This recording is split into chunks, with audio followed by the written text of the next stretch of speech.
I've always believed nature has its own voice, its own way of warning you when you're somewhere you're not supposed to be. I learned that the hard way during spring break of 2019. I was a sophomore in college, burned out and broke, but my roommate Tyler had found this listing for a cheap, isolated cabin up in the Smoky Mountains. Perfect for disconnecting, he said, which was code for no signal, no distractions. It was me, Tyler, our friend Nina, and her boyfriend Matt. 4 of us, 1 beat-up Jeep, and 5 days in the woods. The cabin looked normal enough when we arrived. Wood-paneled walls, a dusty porch swing, and the kind of silence you only hear that deep in the forest. No Wi-Fi. No cell service. That first night, we built a fire, drank too much, and laughed until our faces hurt. Typical spring break energy, you know? But it didn't stay typical. The weirdness started the next morning. I woke up to a scraping sound outside my window, slow, deliberate, like nails dragging across wood. I sat up, still groggy from the night before, and peeked out. Nothing. Just fog and trees so dense you couldn't see more than 10 feet out. I chalked it up to animals. Maybe a raccoon or a deer. But when I stepped outside, there were these deep gouges on the wooden frame around the window. Not scratches, gouges. Like someone had taken a chisel and dragged it straight down the wood. Tyler joked it was probably a bear. Matt laughed. Nina didn't. By the second night, the cabin felt off. There was this strange humming, just under the edge of hearing, like a vibration in your bones. No one else mentioned it, but I could tell they felt it too. We all stayed up late, huddled around the fire, avoiding the windows. Something about the darkness outside felt thick, like it was pressing against the glass. At around 2 a.m., the power went out. Complete blackout. No lights, no fridge hum, no nothing. Probably just the generator, Tyler muttered, grabbing a flashlight.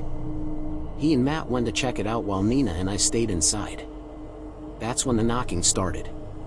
It wasn't frantic. Just patient. 3 slow knocks on the front door. Then silence. We froze. Nina whispered, "It's them messing with us." But I could hear the footsteps on the porch, slow, deliberate, heavy. Whoever was out there wasn't joking around. I peeked out the peephole, expecting to see Tyler or Matt laughing. But no one was there. Just empty woods. No footsteps retreating, no sign anyone had ever been there. I called out their names, no answer. 10 minutes later, they came back. No flashlight, no generator fix, just pale faces and wide eyes. Tyler didn't say much, just mumbled something about hearing whispering near the tree line. The rest of the night, we stayed huddled in the living room with a few candles and a bat we found in the closet. I didn't sleep. I don't think any of us did. Day 3, we decided to leave. Hike down the hill, drive to town, get signal, and call it quits. But when we stepped outside, the Jeep was gone. Not vandalized. Not broken into. Gone. Just tire tracks leading back down the dirt road, like it had driven off on its own. We stood there in stunned silence, waiting for someone to crack a joke, but no one did. The forest around us was too quiet. No birds, no wind, just that same low humming again, barely audible but undeniably there. We argued about what to do. Matt wanted to hike to town. Nina refused to leave the cabin. Tyler kept looking at the woods like he was listening to something we couldn't hear. That night, it came closer. I was dozing off on the couch when I heard whispering. Clear, this time. Right outside the window. A woman's voice, soft and pleading, saying my name. "Please, let me in." I shot up, heart racing, and looked out. There she was. A woman in a torn white dress, barefoot, hair hanging over her face. Standing motionless at the tree line, head tilted like she was studying me. Her lips never moved. But the voice kept calling. I backed away slowly. Tyler saw my face and looked too. Then he whispered, "You see her too?" We locked all the doors. Pushed furniture in front of the windows. Matt kept trying to call 911, even though we all knew it was pointless. Around 3 a.m., the doorknob started turning. Not jiggling. Turning. Like someone had the key. Then the back door. Then the basement door. It was like the cabin was surrounded. We could hear footsteps on the roof. Scraping on the walls. That same humming grew louder, vibrating the floorboards. Tyler started muttering to himself, pacing in circles, covering his ears. Nina cried silently, eyes locked on the front door. It didn't stop until just before dawn. And then, silence. We left the moment the sun came up. Hiked 6 miles to the ranger station, called the cops, and filed a report. They towed the Jeep. It was found parked neatly by the side of the highway, miles away. No signs of forced entry. No fingerprints. We never found the cabin again. We tried. Months later, we drove back to that same dirt road. Followed the same directions. There was nothing there. No turnoff, no clearing, no sign a cabin had ever been there at all.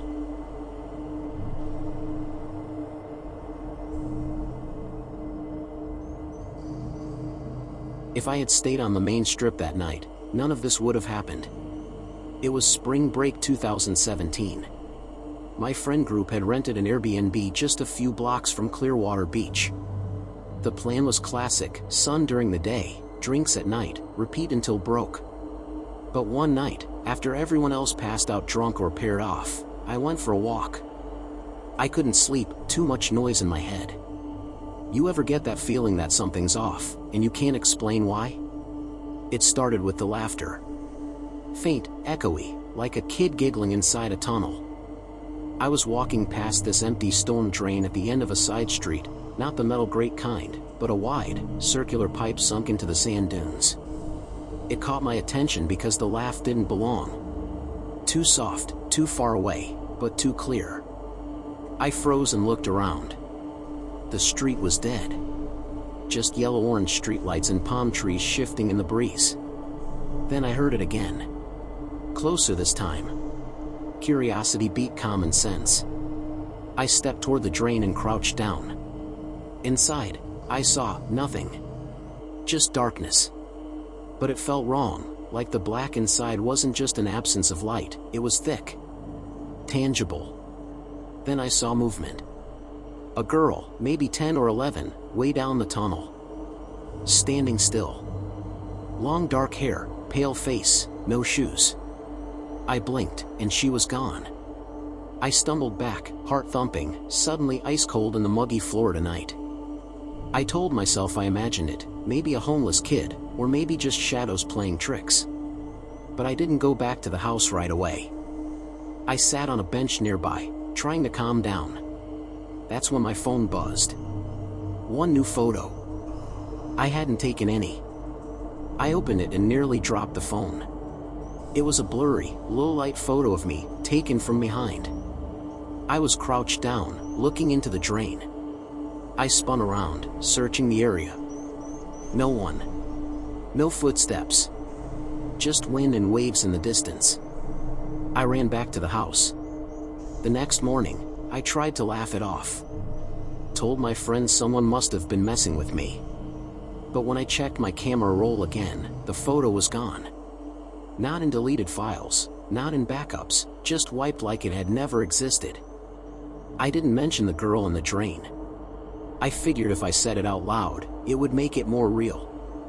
The next few days, things got weirder. My phone alarm would go off at exactly 3:33 a.m. each night, even though I never said it. I'd hear tapping on the window, even on the second floor. When I opened the blinds, there'd be nothing, just wet footprints on the deck. And then there were the dreams. Same every night. I was in the drain tunnel, waist deep in water, and I could hear breathing all around me, wet, ragged, close. Then the girl would crawl out from the water, skin pale and bloated, eyes black and dripping. She'd crawl toward me, mouth open too wide, whispering, "I found you." I'd wake up drenched in sweat, gasping. After the fourth night, I was done. I packed my stuff and told the group I had to leave early, family emergency. They didn't push it. I think they could tell something was wrong. As I waited for my Uber outside, I noticed something in the sand near the sidewalk. Tiny, bare footprints, leading from the street toward the house. No adult prints. No animal tracks. Just those little feet. Deep, like they were soaked when they stepped. I didn't sleep the whole ride back to Tampa. Every time I closed my eyes, I saw that tunnel. That girl. That thing. Here's the part I've never told anyone. A week later, back home, I got a package. No return address. Inside was a single Polaroid. It was me, sleeping in my bed. And at the foot of the bed, barely visible in the dark, was a small figure. Wet hair. Bare feet. Head tilted sideways like a curious animal. The photo had one word scrawled on the back in smudged ink. Closer.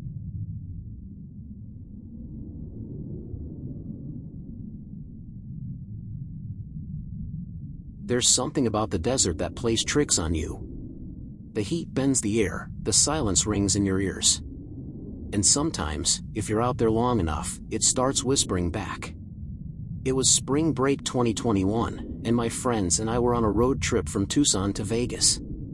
We were supposed to get in before sundown, but we took a wrong turn somewhere near Kingman and ended up lost on some gravel back road, the kind with no name and no reception. By the time we realized we were way off course, the sun was already low, bleeding into the sand. "It's fine," my friend Lex said. "We'll camp here and finish the drive in the morning." She loved this kind of thing, camping off-grid, no lights, no people. The rest of us weren't thrilled, but we didn't have a better plan. We found a clearing just off the road, set up a couple of tents, and tried to pretend it was intentional. But from the moment we stepped out of the car, I felt watched. The wind out there didn't move like wind. It circled you. Toyed with your clothes. Whispered in your ears. I kept swatting at it, thinking it was bugs or sand. But the air was clean. Too clean. We lit a fire. Ate dry snacks. Told jokes to kill the nerves. Around 11 p.m., our friend Kayla said, "Do you hear that?" We all went quiet. Listened. It was faint, but there. Voices. Not speaking clearly. Not yelling. Just murmuring, like a crowd at a distance. Except there was no one around for miles. And the sound was coming from below us. Lex laughed nervously. Probably just whined through the rocks. But it didn't feel like wind. It sounded like chanting. In a language none of us recognized. Low and rhythmic. Almost like breathing, but too patterned. We moved closer to the fire. No one wanted to admit we were scared. Sometime around 1 a.m., the fire died out. Not all at once, just sort of fizzled, like something sucked the oxygen out of it. That's when we saw them. Lights. Small, flickering orange dots in the distance. Not flashlights. Not stars. They blinked like candles, 10, maybe 12 of them, in a perfect circle. Just beyond the edge of our camp. Kayla whispered, "Are those people?" I grabbed the flashlight and shined it toward them. Nothing. Just sand and brush. When I turned the light off again, the candles were back. Closer. We didn't speak. We just packed. Lex grabbed the keys. We were in the car in under 2 minutes. When she turned the engine, nothing. Dead. It had worked fine hours ago. Now it was completely silent. Not even the click of a starter. That's when we heard the voices again. Closer now. Not murmuring anymore, chanting. And footsteps. Crunching in a slow, dragging rhythm, moving toward us from all sides. Then something hit the car. Not hard, but deliberate. A tap. Then another. Like fingers rapping against the windows. Tap. Tap. Tap. I turned slowly and looked out my window. A face stared back. But it wasn't right. The skin was cracked, dried like clay. Eyes hollow. No lips, just teeth. Yellow, chipped, and grinning. I screamed. Everyone did. Lex jumped into the back seat and started kicking at the window. Kayla tried dialing 911 over and over, even though her phone still showed no service. The chanting grew louder, surrounding us in this inhuman harmony, like dozens of voices coming from one throat. Then it all stopped. Gone. Silence. Just desert and darkness. The car roared to life. We didn't question it. Lex floored it, and we tore down the gravel road like hell was on our tail. We didn't stop until we saw headlights, real headlights.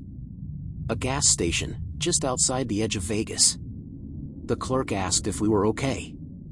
We weren't. We looked like we'd been buried alive. Covered in dirt, shaking. I went to the bathroom to clean up. And when I took off my jacket, I saw something scrawled across my arm.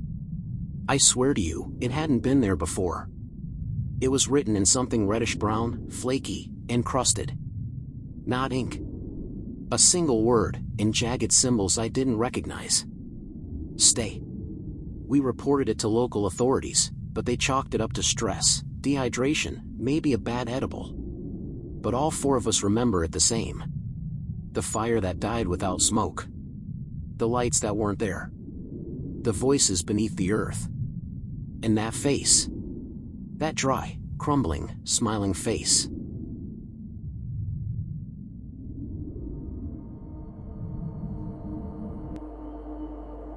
People talk about the ocean like it's this peaceful, healing place. But they forget how much it hides. How easily it swallows things, memories, people, entire stories, and leaves nothing behind. This happened to me during the spring break before I graduated college. A couple of friends and I were staying in a cheap rental on the Outer Banks, right on the water. It was one of those narrow, stilted houses with old furniture, creaky floors, and windows that rattled in the wind. Nothing fancy. We didn't need it to be. The plan was simple: beach, drinks, chill.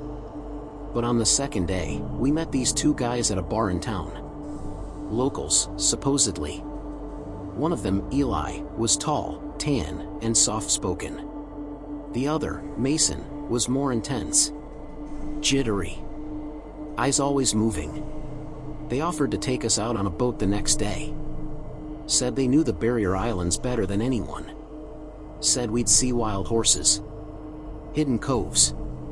Stuff tourists never find. I didn't want to go. Something about Mason gave me that tight stomach feeling, but my friends were into it, so I went along. I wish I hadn't. They picked us up early. The boat was older than I expected, white paint peeling, engine loud enough to rattle your teeth. There were no life vests. No emergency radio. We set off anyway. For the first hour or so, it was fine. Quiet. Peaceful, even. The sun was out, the water glassy and still. Eli pointed out birds and sea life. Mason didn't talk much, just stared ahead, hands gripping the wheel. Then we went off course. I noticed it when I checked my phone. The signal was gone, and we were way farther from shore than we'd planned. Just endless water in every direction, low islands on the horizon. I said something to Eli, but he just smiled. Almost there, he said. It's worth it. A little while later, the engine sputtered. Then it died completely. Mason banged around in the back, cursing under his breath, pretending to fix something. But I was watching him. He wasn't checking wires or fuel, he was just waiting. I think we're out of gas, Eli said calmly. Tide'll drift us back soon enough. Except we didn't drift. We just sat there. Perfectly still. Like the water didn't move anymore. The surface had gone flat, too flat. Like a sheet of dark glass stretching to the edge of the world. My friend Claire was starting to panic. She kept asking where we were, why the radio wasn't working. Mason said it was the weather. Except the sky was clear. Then the temperature dropped. Not gradually. Instantly. Like we'd passed through some invisible wall. The hair on my arm stood up, and I could see my breath. The sun was still shining, but everything felt cold and gray. That's when we saw the boat. Dead ahead. Old. Half sunken. Just sitting there in the middle of nothing. Its hull was covered in moss and rot. The mast was snapped. No name, no registration. No birds, no movement. Eli just said, "We're here." Mason tossed anchor. I remember the splash, but I never heard it hit the bottom. Just vanished into black. Claire said we should turn around. Eli didn't answer. He just stepped off the boat, into the water. Waist deep. Smiling. Mason followed. We called out, begged them to come back. Eli looked over his shoulder and said, "It's not for you." Then he vanished beneath the surface. Mason too. We waited. Minutes passed. Then 20. Then an hour. Nothing. Just us, the boat, the broken ship, and water that didn't move. We tried starting the engine, dead. Tried paddling, but every stroke felt like we weren't going anywhere. The sky darkened, not like sunset, more like something overhead was blocking the light. A shadow. That's when Claire started crying. Rocking back and forth, whispering, "They left us. They left us." Something took them. I held it together. Barely. Then the whispering started. Low. Like breath in the wind. Not in any direction, just all around. No words. Just sound. But it felt like words. Like something trying to get inside your head. I looked down into the water and saw something staring up. Pale eyes. No whites. Just milky orbs set into something gray and bloated. It hovered just beneath the surface, unmoving. Watching. Another one joined it. Then another. They didn't move like swimmers. They floated. Like they belonged there. And then I realized, they had faces. Human faces. Or what used to be human. Mouths stretched too wide. Lips eaten away. Long strands of seaweed tangled in their hair like veins. Claire screamed. We backed away from the edge of the boat, trying not to look down. The whispering got louder. The cold cut deeper. The boat started rocking, no wind, no waves, just this unnatural sway. Then everything stopped. A single knock sounded from beneath the boat. Not like something bumping us. Like something knocking to be let in. That's when we passed out. All of us. I don't remember falling. Just waking up in the hospital. They said we were found drifting 3 miles off the coast. Boat dead in the water, anchor missing, no sign of Eli or Mason. The rescue team said it was a miracle we didn't dehydrate or drown. They asked what happened. We didn't answer. None of us have spoken about it since. Claire doesn't go near water now. Won't even take baths. My other friend transferred schools. I still dream about the ocean, but it's never calm. It's always still. Watching. Waiting. And sometimes, when I'm near a body of water, any water, I hear it again. That knock. Soft. Polite. Patient.